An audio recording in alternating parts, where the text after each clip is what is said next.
자, 애널리스트 코너입니다. 카카오페이 증권 리서치 센터 IT 스몰캡 이승철 애널리스트 나와 있습니다. 어서 오십시오. 예, 안녕하세요. 네, 요즘 이 배경 화면이 좀 화려하죠? 예, 메타버스 핫하네요. 메타버스입니다. 네. 약간 뭐 애니메이션도 좀 섞여 있는 것 같고 어차피 그래픽 뭐 이런 것들이 많이 주류인데 자, 하나씩 좀 풀어봐야 될 것 같은데 타이틀은 IT주 메타버스에 올라타 볼까? 이렇게 정해졌잖아요. 소프트웨어적인 것들의 기업들은 굉장히 핫한데 사실 언뜻 상식적으로 보면은 그것을 구현하는 디바이스, 하드웨어적인 기업들 우리나라도 그런 기업이 굉장히 많은데도 불구하고 전혀 지금 소외를 받고 있어서 왜 이럴까? 특히 이제 미국 증시하고의 디커플링이라는 표현도 많이 쓰고 필라델피아 반도체 지수부터 먼저 한번 뜯어보도록 하죠. 거기 반도체 지수 강한데 국내에는 전혀 선 영향을 안 주네요. 예, 이 미국의 필라델피아 반도체 지수를 보면 여러 종목들로 구성이 되어 있는데 사실 한국 반도체 지수와는 좀 차별점이라고 하면은 네. 한국은 삼성전자, SK 하이닉스로 대표되는 메모리 중심의 포트폴리오라고 하면은 필라델피아에서 메모리 관련주는 사실상 마이크론 한 개 종목뿐이죠.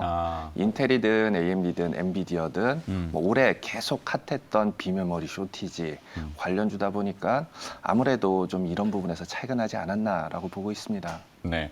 구성의 색깔이 좀 다르군요. 근데 이제 우리나라도 삼성전자가 비메모리 쪽하고 이제 파운드리 쪽을 뭐 이제 키우겠다라고 서서히 가고는 있는데 아직 메모리 비중이 워낙 크다 보니까 그런 현상인가 보죠? 예, 여전히 삼성전자 매출 비중에서 비메모리 포션은 굉장히 작고 올해 텍사스 공장에 대해서 계속 언급이 됐습니다만 네. 아직까지 삼성전자가 공식적으로 결정이 된 건 아니에요. 네.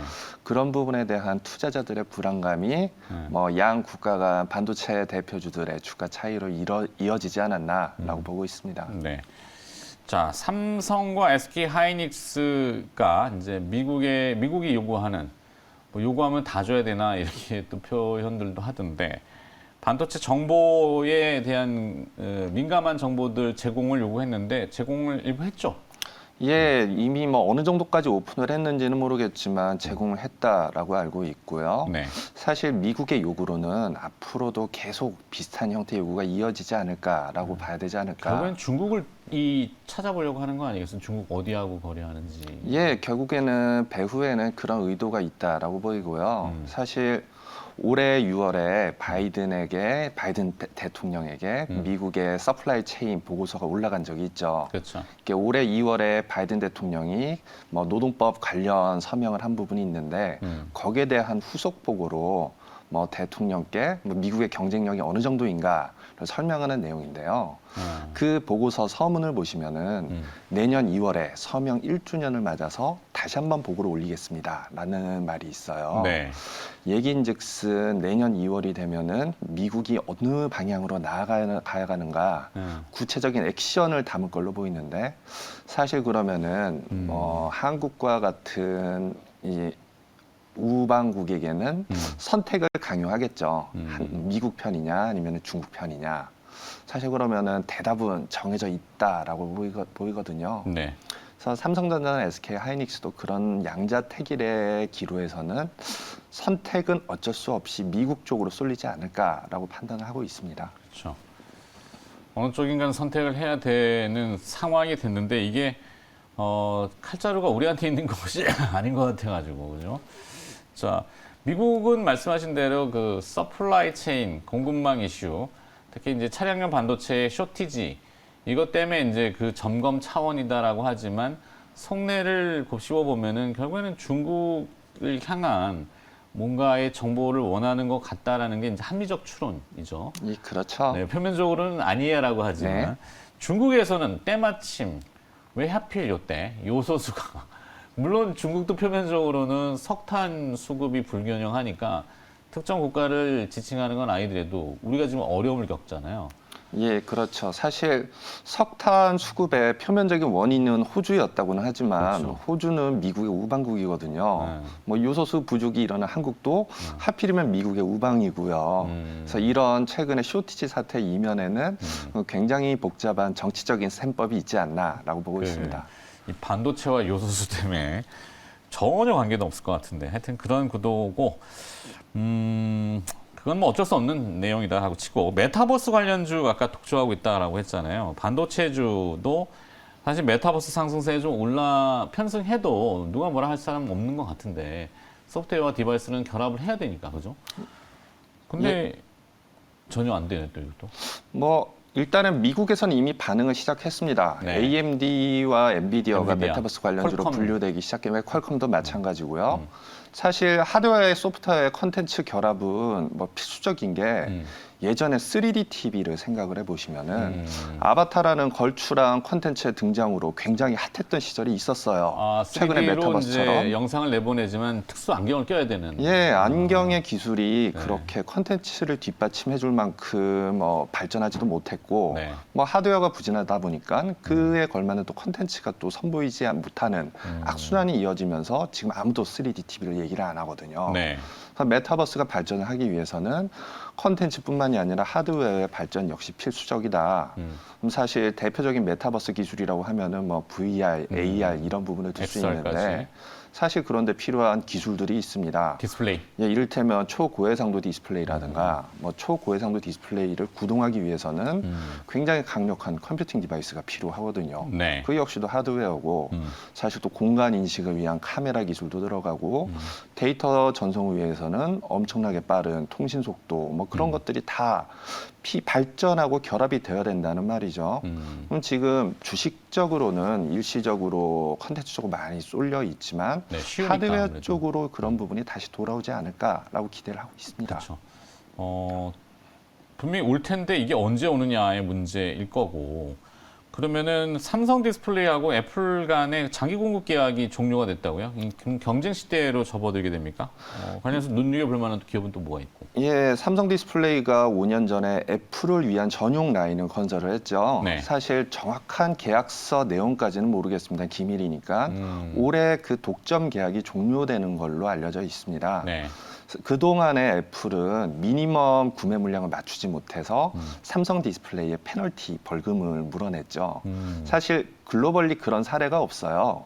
애플이라는 슈퍼갑을 대상으로 이제 페널티를 뜯어내는 그런 악독한 기업이 거기에 대해서 애플이 네. 굉장히 아마도 삐져 있고 감정이 상해 있을 거라는 추론이 뭐 당연하고 그렇죠.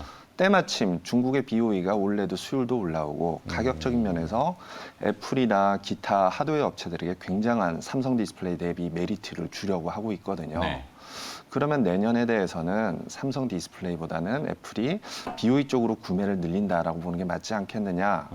사실 최근에 삼성전자 3분기 실적 발표를 통해서도 약간 그런 정황은 보인 게 네. 내년에 올레드 태블릿이나 노트북이 굉장히 늘 거다라는 얘기는 했는데 올레드 폰 출하가 늘 거라는 얘기는 안 했거든요. 네. 이 얘기인즉슨 삼성 디스플레이 역시도 애플의 주문 감소를 각오하고 있는 게 맞지 않겠느냐라고 보이고요. 그러면은 애플이 BOE 주문을 늘리면은 뭐 삼성, LG 서플라이 체인보다는 BOE 서플라이 체인에 주목을 해야 됩니다. 네. 그럼 대표적으로 보면은 BOE의 드라이버 IC를 공급하는 LX 세미콘이 되겠고요. LX 세미콘. 예, 뭐 드라이버 IC가 핵심적인 부품 가운데 하나죠. 네. 그 다음에 또 메탈 마스크를 공급하는 핌스라는 핌스. 회사 역시도 내년이 되면 굉장히 좋아지지 않을까라고 기대를 하고 있습니다. 네, 지금 화면에 나온 자료들이 있네요. 삼성 디스플레이, LG 디스플레이, BOE. 근데 이제 애플이 BOE 쪽을 조금 선택이 늘어나는 형태로. 예, 그렇죠. 네. 자, 그럼 주가 바닥론 이야기가 나오는 이 반도체주 뭐 얼마 전에는 핌스 지금 시세가 나가고 있군요. 네, 기업은 핌스와 LX 세미콘입니다. 자, 반도체의 바닥론, 뭐 SK 하이닉스 10만 원 언더면 뭐 언더까지 갔었죠, 밑에까지. 그래갖고 8만 원대는 굉장히 공격적으로 봐야 된다 이런 얘기들이 왕왕 나오다가 지금 이제 10만 원 좀 위로 올라오긴 했는데 삼성전자는 아직도 6만 원, 7만 원 이 수준입니다. 어떻게 해야 됩니까, 반도체? 이게 이재용 부회장이 출소한 이후에 네. 삼성전자 무언가 굉장히 혁신이나 변화를 많이들 기대를 하셨는데 뭐 아직까지는 그런 이야 할 만한 액션은 없는 것 같아요. 11월에 미국 가지 않나요? 예, 미국 가는 걸로 알려져 있죠. 아마도 가면은 반도체 투자라든가 아니면은 뭐 미국의 모 자동차 회사에 이 자율주행 관련한 칩을 수주할 거다. 그런 관련된 소문이 많이 내용의 나오죠. 소문은 이미 나 있죠. 설마 미국 가고 요소수 가져오지는 않을 거 아니에요? 뭐 가져오면 좋지 않을까요? 아니라고도 예. 할 수 없겠지만 네.